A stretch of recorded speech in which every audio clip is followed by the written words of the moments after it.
In fact, let me quickly bring in Ujjwal Nikam, who's also joining me on this broadcast with more inputs.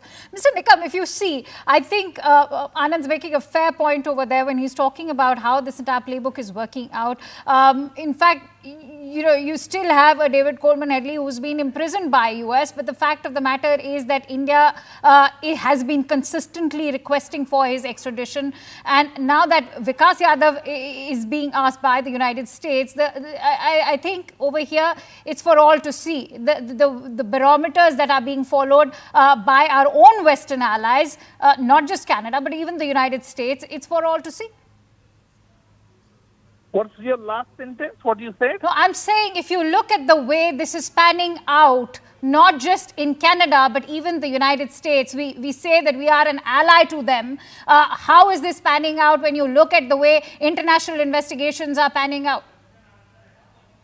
See, frankly speaking, the government of India has asked for the extradition of David Coleman Headley. Now, there is a plea bargain agreement which was executed between David Coleman Headley and the US government, and the Chicago court has sentenced him for 35 years.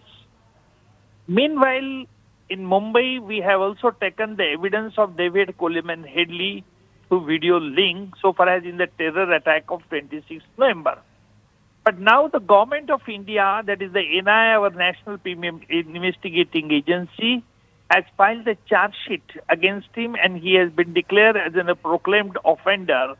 And therefore, the NIA is fully justified in asking the extradition of David Coleman Headley. Mr. Nikam, I have one question. When was the last extradition request sent by India?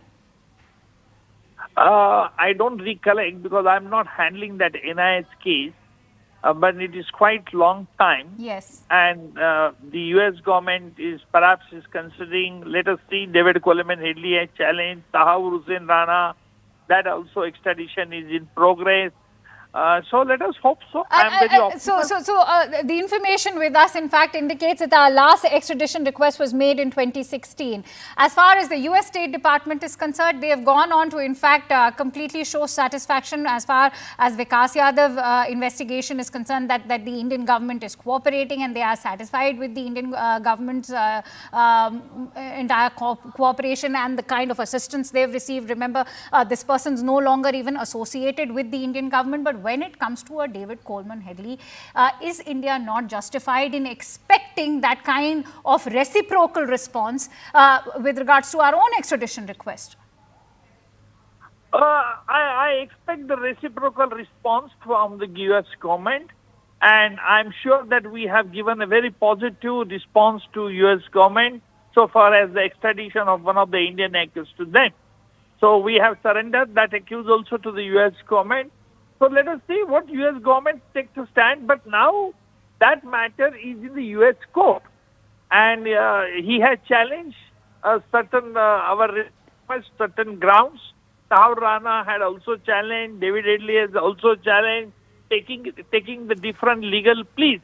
So it is for the US court now to decide. All right. So if it is for the US court to decide, then by that playbook, it is also for the Indian courts to decide the future and fate of Vikash Yadav. Well, I've just lost that phone line with Mr. Nikam over there, but perhaps that's a question we are also raising for the United States right now, that what happens to a David Coleman Headley and India's consistent extradition requests which remain unheard till date.